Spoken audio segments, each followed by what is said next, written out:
He walked into that courtroom like any other man seeking justice. No chains on his hands, no guilt on his face, just hope that fairness still existed. But what came next shattered more than his hope. It shook everyone who witnessed it. The judge's eyes narrowed, the gavel came down, and the sentence delivered was harsher than anyone could have imagined. Whispers filled the room, but the man stood silent, his dignity unbroken.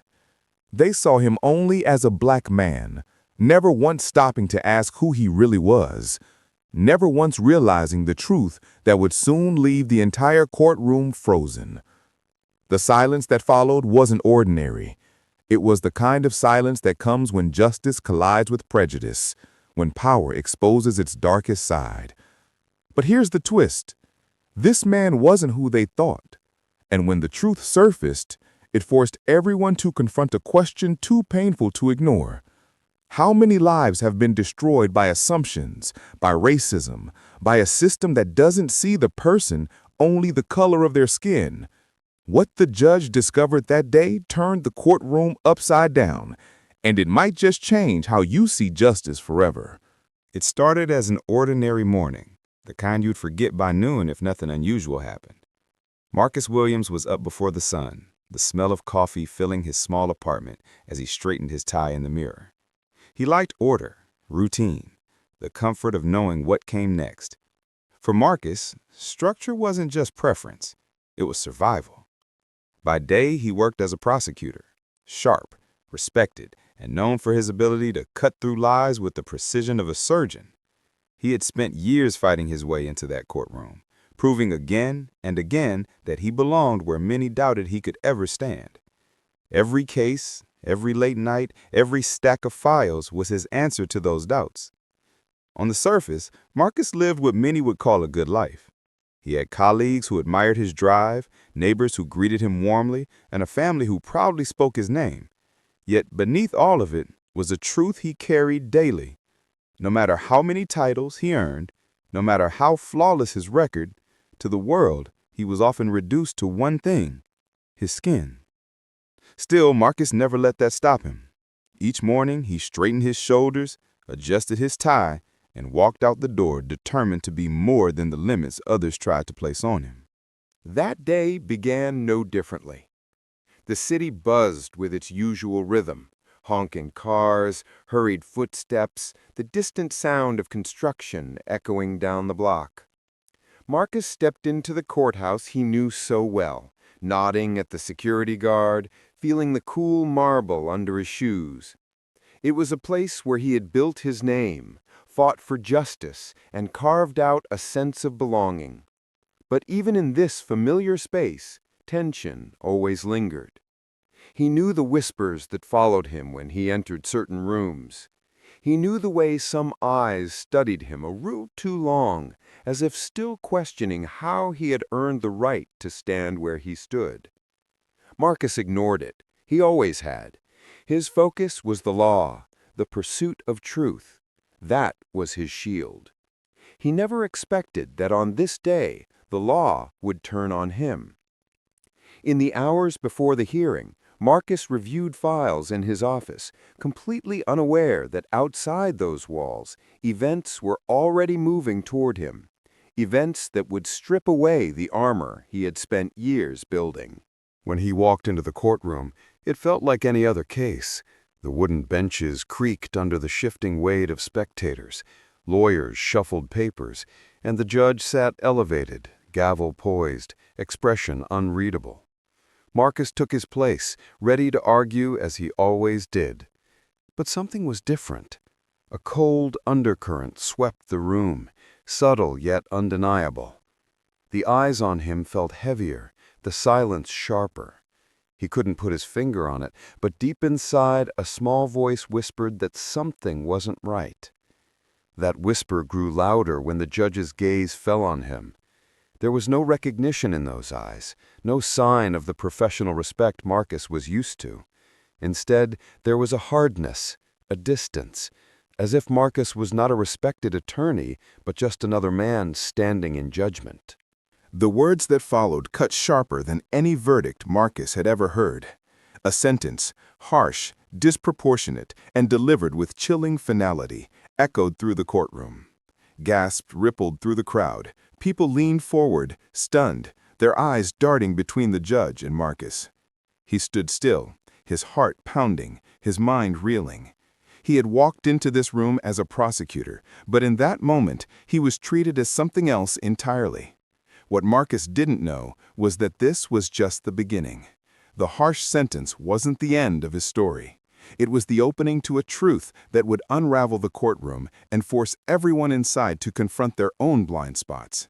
And when the silence settled, when the truth of who Marcus really was came to light, the same people who had judged him would be left speechless. Because sometimes justice isn't blind at all. Sometimes it sees only what it wants. The gavel slammed, echoing like a thunderclap through the courtroom. Marcus's breath caught in his chest. He had stood in this room 100 times before, but never on this side of judgment. He wasn't supposed to be here. Not like this. The judge's words cut the air like a blade. For these charges, the sentence will be too harsh, too final, too wrong. The room stirred, whispers rising like a storm. Marcus tried to speak, tried to explain, but the weight of the gavel silenced him. For the first time in years, his voice, his most powerful weapon, was useless. He stood frozen, his mind racing. What's happening? Why me? Then it hit him. The look in the judge's eyes wasn't just stern. It was filled with something colder, something Marcus had seen too many times before, even outside the courtroom. Prejudice. Judgment not based on fact, but on the color of his skin. The irony was cruel. Marcus had spent his career prosecuting criminals, fighting for justice. And now, stripped of his title, mistaken for someone else, he was being judged as though he were guilty before he even opened his mouth. The room held its breath as papers shuffled, files exchanged hands, and whispers grew into murmurs. Then, it happened. The revelation. Someone in the back rose, a voice breaking through the tension. "That's not the defendant. That's Marcus Williams, the prosecutor." Silence hit like a crash. Faces turned, jaws dropped. The mistake wasn't small, it was catastrophic. They had sentenced one of their own. A man who had spent his life upholding the law was just condemned by it.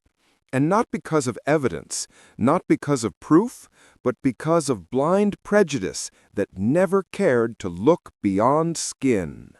Phones lifted. Cameras clicked. What happened in that room could no longer be hidden. The story was out, spreading beyond the courtroom walls, igniting conversations in streets, offices, and homes. How could this happen? How could a respected prosecutor be misjudged so severely, reduced to a stereotype, treated like a criminal in the very house of justice? The courtroom became more than a room. It became a mirror. Every person present was forced to see themselves, their silence, their complicity. Marcus stood at the center, not just a victim, but a symbol of something larger. How racism seeps into the cracks of even the most sacred institutions. Marcus lifted his eyes, meeting the judge's stare. For the first time, it wasn't Marcus who was on trial, it was the system itself. The judge shifted uncomfortably, the weight of the truth pressing down like a storm. The gavel, once a weapon of authority, now felt powerless in his hand. In that silent face-off, the world shifted. Marcus didn't need to speak. His presence, his dignity, his very survival of that moment said more than words ever could. The sentence was overturned, the mistake acknowledged, but the damage remained. Marcus walked out of the courthouse that day a free man, but freedom felt heavier than chains. He had tasted what so many before him had endured, the cruelty of being judged for what you looked like, not who you are. Reporters swarmed, microphones stretched, questions fired. But Marcus kept walking, each step echoing with the weight of a truth that couldn't be denied. Justice had failed, and he had lived to tell it. That night, Marcus sat alone in his apartment. The tie he had so carefully adjusted that morning lay crumpled on the floor. He stared at the wall, the silence of his home louder than the chaos of the courtroom. He made it home, but not unchanged. The fear, the humiliation, the reality of what had happened, it would stay with him forever. He thought of the countless others who had faced the same, but without cameras, without voices to defend them. He realized his story wasn't just his. It was part of a larger truth, one that stretched across generations. This wasn't just one man's story. It was the story of millions. A story that keeps repeating, echoing in different towns, in different names, in different courts. And the question that lingers is simple but heavy. How many more times before the world finally listens?